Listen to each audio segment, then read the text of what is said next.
us. Thank you so much, Honorable Energy Mutodi, for joining me today here on Cheat and Chat with Josey. Honorable Energy Mutodi is the Deputy Minister of Information Services for Zimbabwe.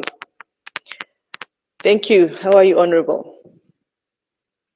I'm very fine. How are you? I'm good. Thank you so much for granting us this opportunity to talk to you today.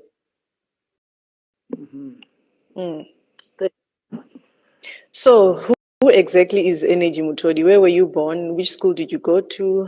How was it growing up back then? No, I'm Energy Mutodi. I was born in the Gita district of Pashingo in 1978. So I'm 41 years old now. Okay. I learned at Honda Primary Schools. Those who know it in Mashingo, and Tagona Secondary, and the Mashoko Mission. I'm sure it's very familiar. That's where I did my A levels. I did my first degree at UZ in 1999. A Bachelor of Arts in Geography and War Studies, and then an MBA in 2014 at the same university. That's the Graduate School of Management at the UZ, and the doctorate at the University of Cape Town. And I was appointed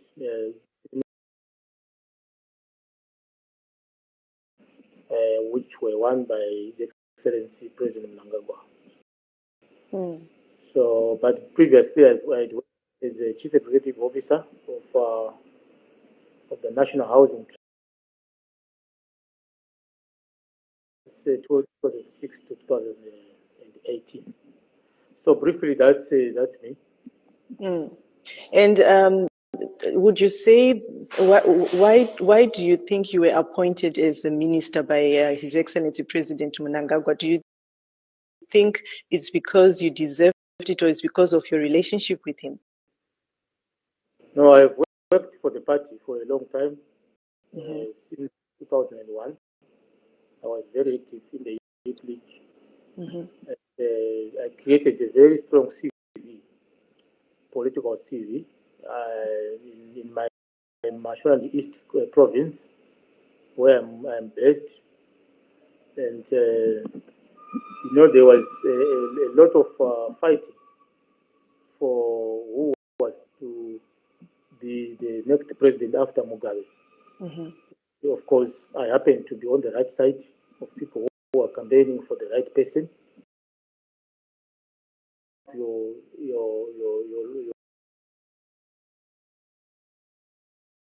interest, your being a member of a cell, member of a political branch, a district, a province. So it's a combination of factors. I wouldn't say this is why I'm appointed because I have qualifications or because I'm a member of the party. Everyone is a member of the party if you are talking of people in the ZANU-PF party. But the appointing authority also looks. You were appointed?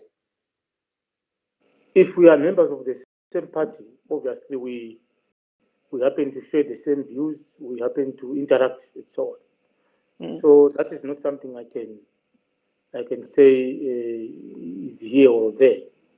It's a matter of being a member of the party, and ministers are appointed from that party.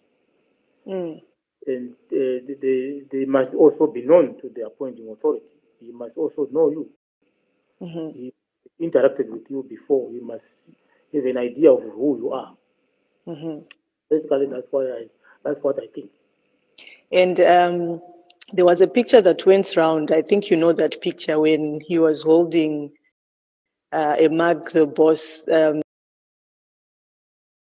Do you want to elaborate on that? All these are questions that I got for you from Twitter when I told people I'm going to interview you, and on Facebook. Obviously, there was that incident. President was in the Far East team. And we went with some others in the party. We went to the vice president's house to celebrate with him the end of the year. And of course, he was the acting president. So he was our a member of our party. So we went to celebrate. It was pictured there, he himself with me. And we didn't expect that people would put all the explanations or interpretations on that map. But Professor Moyo came up with a version that the vice president wanted to take over power, or he was actually testing powers and to challenge the president. And that caused a lot of strife, it caused a lot of confusion in the party. It actually, because of what the G4 was saying then, it led to finally the firing of the vice president. Yeah. And of course, those are events which, when we look at them in terms of organizational politics, we know that those are events which must happen. If something is to happen, there has to be something to trigger it. And that is something that we had to trigger his dismissal from the party and government.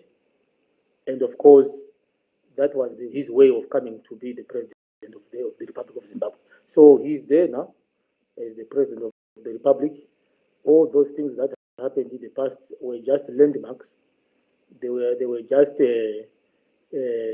things that were supposed to happen before he then ascends to power.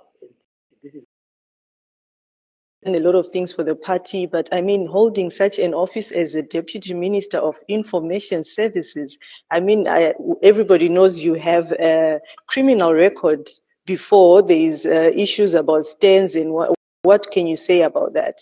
There are people that have asked me to ask you that, how do you want to pay back the money that you took for the stands? Right. So people don't know the law. People don't know the law, but they want to talk about the law too much. If you say someone has a criminal record, you mean that person has been convicted of an offense. Now, if someone has not been convicted of an offense, that person has no criminal record. But there's a picture that you were arrested once, right? Arrest is not guilt. No, I'm just asking, let's confirm stage by stage you were arrested. Of course, anyone can be arrested. I was arrested on allegations of swindling civil servants millions of dollars. That thing went to court. And a court of law is impartial. It looks at the facts. I was then acquitted. Those were political allegations.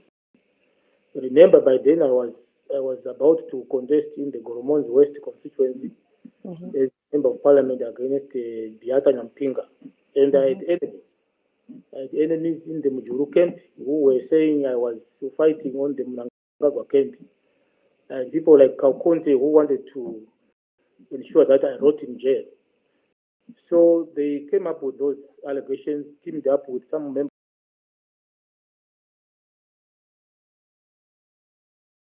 to make allegations of swindling civil servants of some money. And the thing went to court, and the court said this was a civil matter. There is no issue. No one paid money to me personally. Everyone who was a member of that organization, which is still there up to today, were contributing their funds to National Housing Development Trust, not Energy. So the court found me not guilty, and I was acquitted. If today you are arrested for theft and you go to court, you are cleared, do you think that people should continue saying you are a thief or you are guilty of this offense? It doesn't work like that. So people, let the lawyers talk about the law, because they really know that you are innocent until you are proven guilty. Being arrested, anyone can be arrested, because you don't stop people to make allegations against you. But then the real issue comes whether you have been convicted or not. That's the real issue. So what words do you want to give to all these people that have been sending comments and asking me to ask you that when will they get their money, since you say the organization is still You there? are not there to look for people's money. You are not someone who is, what can I call, a debt, what is that debt? Debt collector. You are not a debt collector there. Ooh. You are giving them a medium to speak to me, was a member or is a member of NHDT. That National Housing Trust is still existing today. It is people who are getting stands there, they are operating their normal business. Go there. That's what I'm telling them. Go there. If you are aggrieved, go to court and raise your issue. You should not be raising issues on social media. It doesn't give you anything. You go to court if you are aggrieved, if you know that you have effects. And these are contractual issues also, which I need to warn them. If it's a contract, then both sides have obligations to meet. If you are a member of a housing scheme, you don't pay enough money, the contract lapses, and so it's like an insurance. You contribute to Old Mutual today, then you don't pay enough money, or you don't pay up to the level which you must be paying. They can cancel the scheme, and you can just lose what you've paid before. So these are some of the things that people need to understand. These are business issues. If you don't understand them, look for a lawyer who can give you proper advice. And then you were a Ndombolo musician before. Would you go back to music? I was a youth. By the time I was playing music, I was a youth. You know, when we were growing up, obviously, I cannot say yourself there. You are only talented in journalism. There are other things that you can do. Maybe as you stand there, you are very good cook. You can prepare good food. Unfortunately, I'm not a very good cook, but yes, there are other things I can do. Yes. Or maybe a designer or an artist. Yes. But you have other things that you do. So people have so many talents. People have so many talents. Some are farmers, but that's not the end of it. They can also play golf. They can do anything. So when I was growing up, I had many talents. I was composing songs. I could perform them. I could write books. I have geography books that I've written that are on my name. I could write anything, even those Facebook posts that you have seen on my Facebook account. I'm the one who composed them personally. And Twitter. And Twitter, I'm the one who do all Twitter, those tweets. I was hoping you'd tell me that maybe it's your guys, because that is my next question. The things that you tweet are really angering Zimbabweans. Your tweets are just like, someone even said I should ask you that, do you think before you tweet?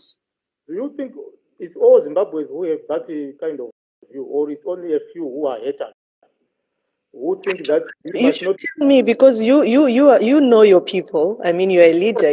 You're leading Zimbabwe. I think those people who have talked to you are all the Zimbabweans. How many Zimbabweans do we have in this country? And do you think what I tweet is not liked by everyone? If you look at one of my tweets, there will be about 500 likes on one tweet. Do you think all those people who like my tweets are not human beings? So you find that people who say that those tweets, you must go back to what, those are stupid people. So you actually see our responses? Yeah, those are idiots who just want to hate someone because they know their background, they know that who was arrested because of stains and so on. So they have got that attitude, that picture, and they don't want to accept that people. There are stages in life. You are coming from being a musician, you are a businessman, you become a government official. You need to separate those things.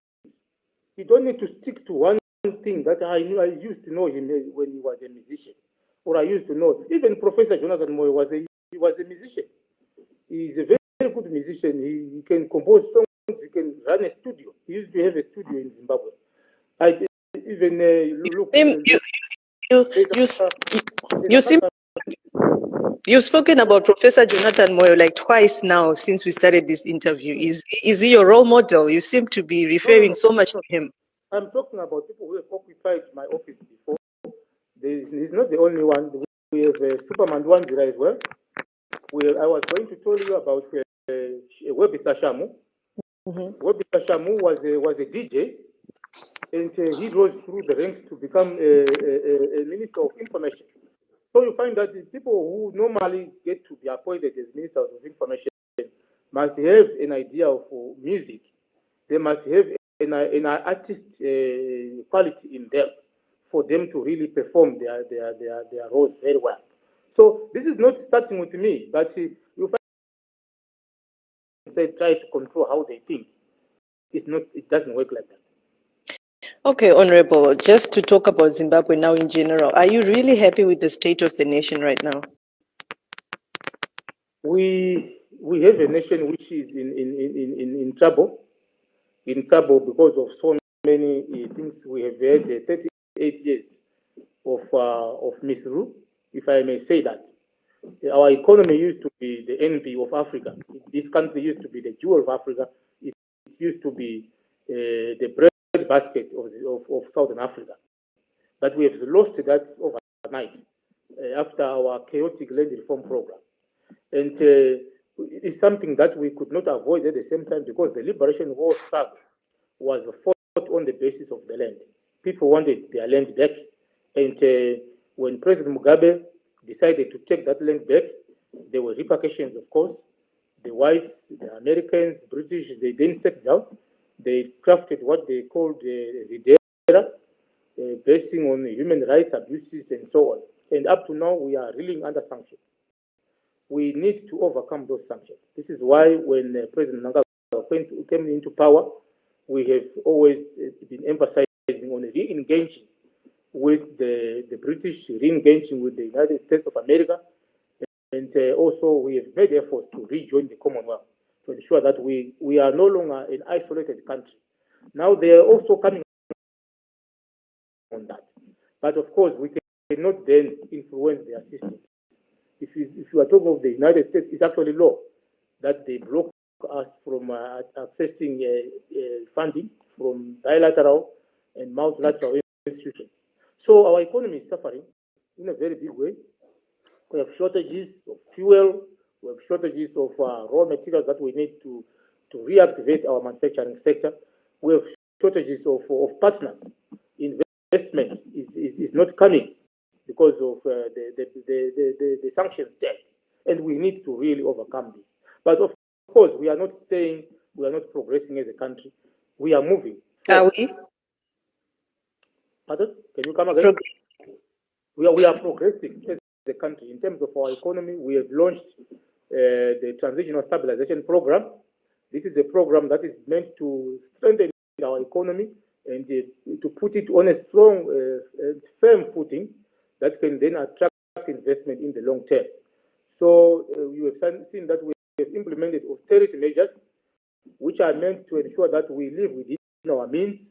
Our civil servants can get pay for donors or to wait for anyone to donate money or to give us money to be able to pay our salaries. And also we have done a lot of staff rationing and ensuring that our financial incomes are also equal to the expenses that we have to go through as a government. So these are some of the things that we need to ensure that we can operate as a normal government without a lot of inflation happening in the economy, without a very unstable exchange rate system. These things have been addressed by the TSD. You know, Honorable Mutodi, you told me you're just 41 years old. I look at someone like you, I look at Honorable Kesti Coventry. I think in cabinet, is it the two of you, and maybe with Honorable Mangaliso? You know, you're our generation. You're the young blood in there. But when we talk of you as a Deputy Minister of Information, you do not embrace. There's a comment that you are a leader in 2020, Honorable Mutodi. It's important that you recognize, and as far as as far much as possible, be answerable to those you lead, not dismiss their concerns without empathy. You are not empathetic. You are aggressive, because we can only read your tweets. We can only follow you on Twitter. It's not everybody that has the access to engage with you like on such platforms. So don't you think you need to engage more with the people that you're leading? Don't you think that also, if you are a leader, your followers must appreciate you? If you Have are you a leader, given that room to appreciate you? if you are a leader, the fact that I am on Twitter is giving you room. That I appreciate you, I embrace you. The fact that I'm talking to you right now, I should have just said I don't want to talk to you. Yeah, I that's don't want. true. I'm here because of my own efforts. But the fact that I open up to you and open a conversation with you, it means that I regard you, I value you. But now the problem with our people is that the moment you give them space to talk to you, they are looking for things to of yourself. If I was a white man, they were going to be very happy with me, sending me very good messages and so on. But because I'm black like them, they feel that black people are inferior. They feel there's some mental prison that is affecting our people. They tend to appreciate leaders of foreign countries. But come to their own people, come to their own country, they talk bad about their own leaders. Like now you have been telling me that he's a criminal, he's a whatever and so on. Do you think that makes me happy when I have not been convicted by a court of law? Do you think I should continue to interact with someone like that? If someone like that comes on my Twitter, I just block them because I know these are people who are directionless, who don't even know the law. So it's a two-way process. If citizens need to be appreciated by their leaders, they also need to appreciate their leaders. And they also need to realize that we have only one country that we need to help each other to build. Even if you can fly to other people's countries, it remains not your country. Your country remains Zimbabwe. And you need to give ideas that can make to get a job in Zimbabwe. And you can be proud of your country. Now you are not going to achieve that if you are on a fighting spirit with the leaders of your generation. It doesn't work like that. I see here there's a comment from Mati Pedza. He's actually my fellow for the Mandela Washington Fellowship. He says, everyone has a past honorable and you're no exception. However, it's my opinion that to endear your leadership qualities to and with the people you lead, increase your level of appreciation and humility when criticized. I'm sure if we are leaders, if we're leaders of the same, maybe we are working for the bank, one is leading on the lower division or someone the upper division or east or west division. Work like that. People must not be the same. You need to tolerate. If you don't tolerate someone, it means that you are the one with a problem. Because you don't want to expect me to behave like the way you behave yourself. We are not the same. So those are some of the things that we note when people are criticizing. They always want them to say, if it was me, I was going to say this. If it was me, I was going to operate like this. It doesn't work like that.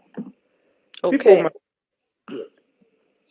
All right. So I only know you more on Twitter, so I will just be addressing some issues that I've been asked to address. Your tweet about Chinese with the office that you hold Yeah, diplomatically, yeah. is that I'm not the Minister of Foreign Affairs, remember? it I'm not, doesn't you are the yeah, mouthpiece. You are the no, deputy mouthpiece of for the course. country of you are the deputy mouthpiece. Minister of Foreign Affairs, you can even speak for him. All right. Can you tell me what was wrong with the tweet? Can you tell me what was wrong with the tweet of saying there is wet market there is a wet market in That you China? should think of sending beef to them. And right now, with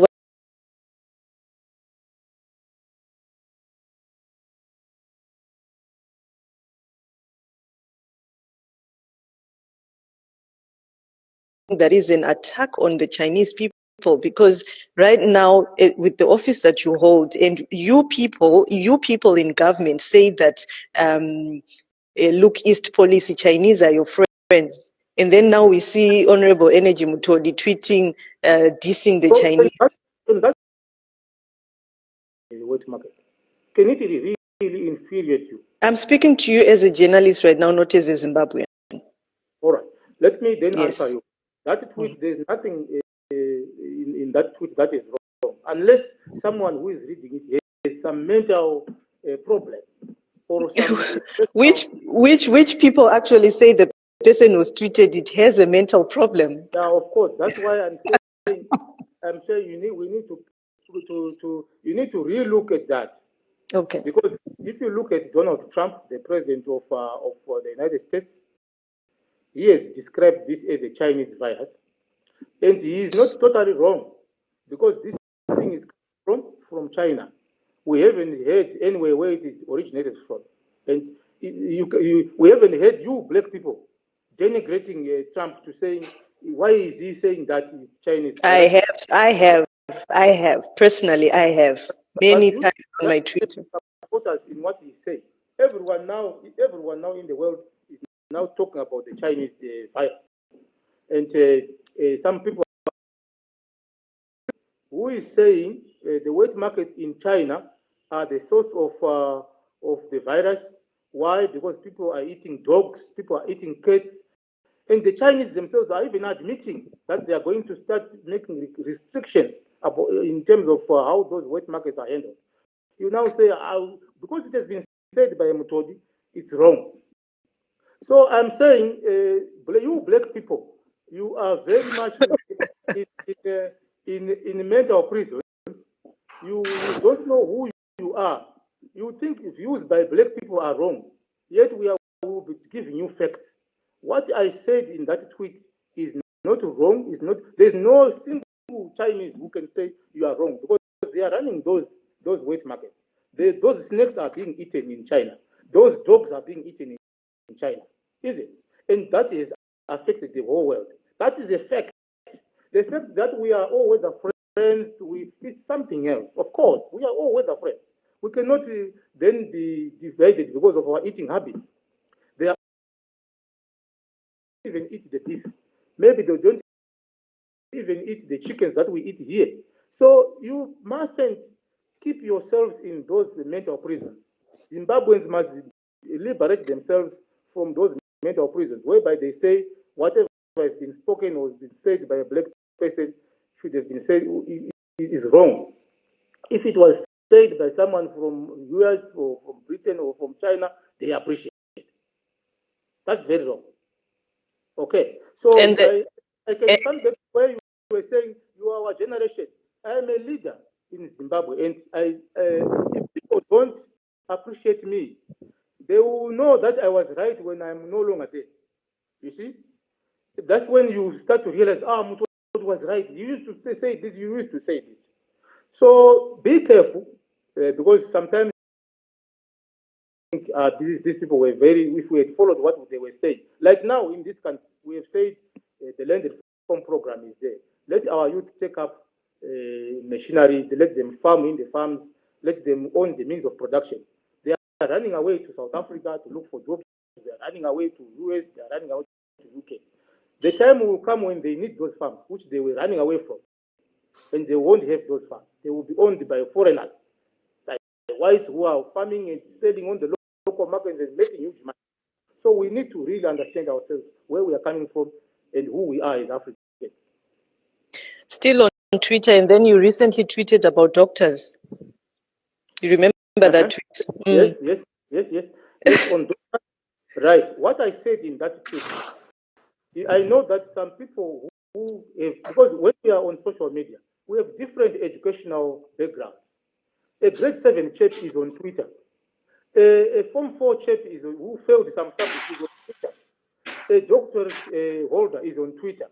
So if you were to go about the view of the majority on Twitter, you are going to be wrong. You are going to be very wrong. What's wrong about asking our doctors to invent medicine? We have heard in Madagascar. It's the way probably you say it. Let me finish. It's because of how I express myself. You cannot change it. But look at the fact in that tweet. Is it wrong for our doctors to invent medicine? Why should we be looking for whites to invent medicine for us? We have heard doctors, the traditional Ngangas, inventing medicine for diseases. Malaria, they use those natural plants. They can crush them, they give people to drink, people can get healed. Why should our doctors just be doctors who just get medicine from Britain, from the United States, and so on? We have heard in Madagascar, doctors are inventing medicine for COVID-19. We have heard some doctors from China talking about steam therapy. But our doctors are folding hands. They are looking for more money. Government must give us money. No one is looking at how they can find a medicine from experience of treating similar illnesses like SARS.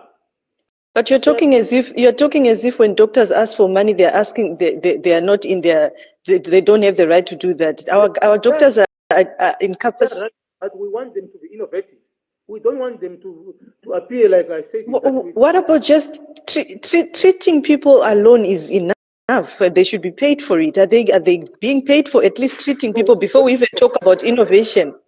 It's okay. I'm not saying it's okay. Innovation is an extra thing, but our doctors are not being paid. That is the issue. So let's talk about it. No, they're not being paid. What are doctors supposed to do? We are paying them for what they are doing. The salary always is what you deserve. And you must know that if you get a salary, it's a salary that is determined by market forces, market factors. You cannot have someone earning $10,000 when the rest of the market is earning $500. It doesn't work like that. So you look at various factors. Our economy, the level for Honorable, don't be like this. It's because you are opportuned, but unfortunately, with COVID-19, if you fall sick now, you have nowhere to go. You'll be treated in Zimbabwe. My friend, I'm telling you a fact that if you are looking for a salary, this economy cannot afford to pay a doctor $10,000. You agree with me? But still, we need doctors. So the salaries that we give all civil servants, it goes along with the grades. So you get this grade for a police officer, you have got this grade for a teacher, you have this grade for a nurse, you have this grade for a doctor. So what I'm saying is that as Zimbabweans, let's work together for our economy to grow, for our economy to be able to support those salaries that you are talking about. I'm not saying they must not be paid huge money. That's not what I'm saying. But do doctors invent medicine? But also I am saying, if we can have one or two doctors who can invent medicines. Do doctors invent medicine, Honorable? Yes, they do that. Doctors? Go to Madagascar right now. Oh, the issue of Madagascar, I follow President Andry Rajoelina very well. I've interviewed President Andry Rajoelina. We talk. It is not a doctor that invented that medicine. That is a herbal. It's right. What I said,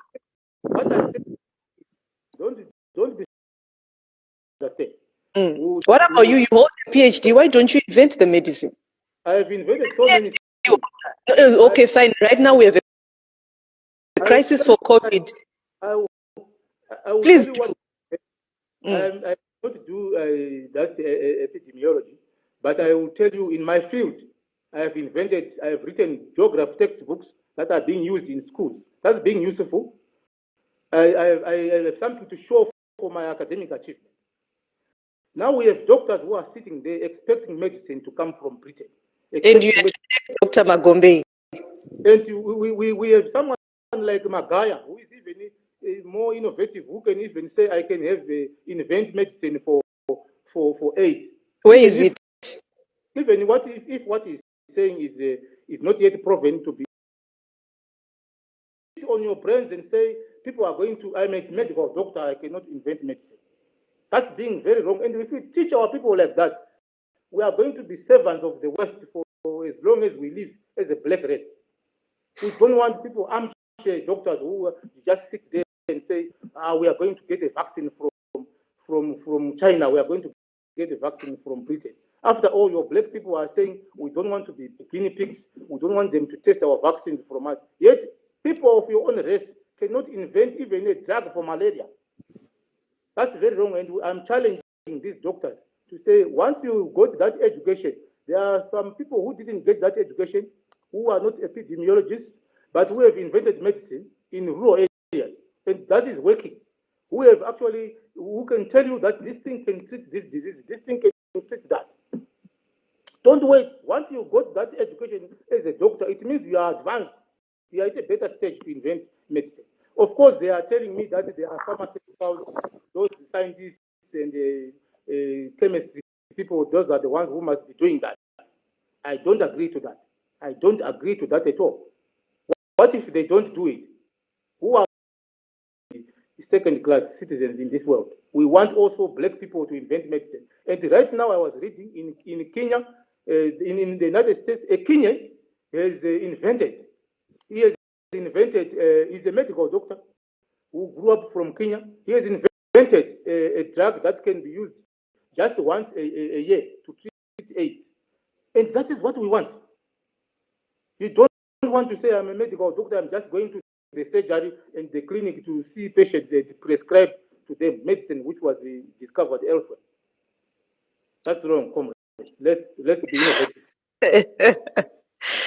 Wow. Okay, so where do you see yourself 5 years, in 5 years, Honorable? I mean, that office you are sitting in, that office, that portfolio you hold, you know it's not permanent, right? There's nothing, even your life is not permanent. Definitely. But I see the way you carry yourself, the way you're speaking, you feel like you can hold on to this for long. You are creating a lot of enemies after office. Government. I had assets more than I had assets more than multi-million assets. I didn't come here to benefit. I didn't talk about benefits. Yes, because when we are talking about you are not going to be permanent in an office. People want to stick to offices for the gains that they get in that office. But for me, I've been a businessman. I run my own companies. My own background that allows me to be self-sufficient and to help myself, even if I would want to get a job elsewhere. Once I finish my background that I worked for personally. So things like where I want to be in the next 5 years. Of course, I'm an MP right now. Our term is going to end in 2023. We can choose to then re-campaign. Of course, as a member of ZANU-PF, we are hoping that in 2023 we are going to win elections again. Because there is no opposition which is proven to be better than us. No, what do you mean there's no opposition that is proven to be better than you? There's allegations that ZANU-PF always rigs elections. It rigs the election. You have the evidence. You have the evidence that the elections have been rigged. Those are some of the empty that people. What is happening with your? Did I provoke your? Did I provoke your laptop, your iPad? That people in the opposition are always saying elections have been rigged. Then come with the evidence. They don't have the evidence. We have been winning these elections free and fair in the rural areas. They have different needs and wants compared to those in the urban areas. In the rural areas, they need farm inputs, fertilizers, maize, seed. They need the land. So they appreciate the ZANU-PF government more than someone who is living.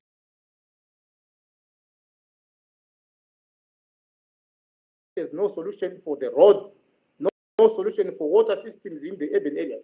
So I can assure you for the next 30 years, ZANU-PF is an upper hand in Zimbabwean politics. And there's no opposition which can challenge that party. So we know that 2023 we are going to win again. I will be a minister. I will be there in 2023 again as your minister. Maybe I'm going to grow old, retire. As minister, I'm talking to Zimbabwe. I'm going to be there, and President Mnangagwa is going to be there as your president. Do you like that ministry you're holding, that office you're holding, Minister of Information? No, what I've done is at school. I've done my MBA in finance, in risk management, in financial economics. I've also done my PhD on stock markets. So my specialty is not in this Twitter and. It's not the wrong office. You must correct yourself there. Information, honorable information. You need to know that youths use social platforms. You need to engage with your youth on all social platforms. You need to use. You need to know how to use them. So, what is so special about information? What is it? Which is special? Who gives us information about the state of the nation? What is happening in Zimbabwe? We are giving you the information. What we are giving you are the facts. Through Herald. I said we are now. I mean, this is. Herald. We have got the Twitter. We have got WhatsApp groups and everything. We are giving you information. What's wrong with the information that we are telling you, or what you are giving you? I'm telling you, anyone can run the Ministry of Information. An engineer can run the Ministry of Information. A doctor, a medical doctor can run the Ministry of Information. Anyone can do that because information are facts written down that you just need to know. This is what is happening today. A journalist needs to be a multi-talented person because you are going to be interviewing a finance person, an economist. You need to understand what he said. You are going to be interviewing a medical doctor. You need to. So a journalist is someone who has got multi-talent. You need to know everything. Now, in my case, there's nothing that happens in information. I have done a Bachelor of Arts General. I know all arts. You see, if you are talking of arts, we are talking of anything about human beings. I've done my MBA in finance. Those are some of the things that we are talking about in terms of the economy. So what are you telling us? Now, the problem with the young people are playful. Young people think that the way things are delivered is more important than what has been delivered itself. If I give you a sweet delivered in open hands, and a sweet is delivered in a colorful paper, the sweetness of that sweet is the same. You need to know that. We focus on the must not have been a musician before, or he must not write it like this. He must write it as if he is respecting us. Why should you feel that you must be respected in someone's tweet, or you must get a lot of respect because someone is tweeting to you is a minister? He must say it in the way you think he should have said. It doesn't work like that. People need to grow up. Our youths need to know that we are different in our multitudes. Don't expect the next person to be the same as you. That's what I can say today. Okay, Honorable. Thank you so much. So can you still sing? I can sing, but I'm no longer interested in that now. So you can't even sing for a few seconds for me. It's a first that is not what I can do now as a government official. That is what you would ask Macheso to do for you and sort of do for you. But now I'm your minister. I have videos that you can go on. You can scratch for them, and you can then do that because also anyone can understand it and so on. So if you want to show them your musical talent and so on, that's where they put you. The next thing you tweet about their government, they say, no, again, so you find that you are talking to people who don't have respect, who don't know anything, who are just familiar, who just want to reduce someone. That's the pull him down syndrome. Yes, if you are going to be a very good population, if you are going to be admirable citizens, your output must be how many ministers you raised through encouraging them. You are not going to get a perfect person. No one is perfect. Even in the Western world, people learn from their mistakes. You see, people grow because they are motivated. If your mother didn't teach you how to speak, how to walk, and so on, sometimes you are not going to achieve what you are, who you are today. So people need to know that we are always here. We learn from our mistakes. Learning is a continuous process, and we need encouragement as well as your leaders. We need also ideas from the floor so that we can take this country forward. All right. Thank you so much, Honorable, for this opportunity. I mean, I'll still be looking for you after you tweet those crazy tweets again. I'll look for you again. Those tweets are coming, and I'm not going to accept someone for me to tweet the way they want me to tweet. I'm Energy Mutodi. I'm not anyone else. That's who I am, and I will always be like that. If you want to be like me, then maybe you can ask God to, or if you want me not to be who I am, then you need to make a very strong. My strength is in my difference with the rest of the people whom I interact with. I am strong because some people know that because of who I am, I add value to the organizations I work for. And I also add value to the people whom I interact with. I've contributed to the social change of this world in a bit. And I know that I will continue to do that to the last day of my presence on this earth. All right. Thank you so much, Honorable.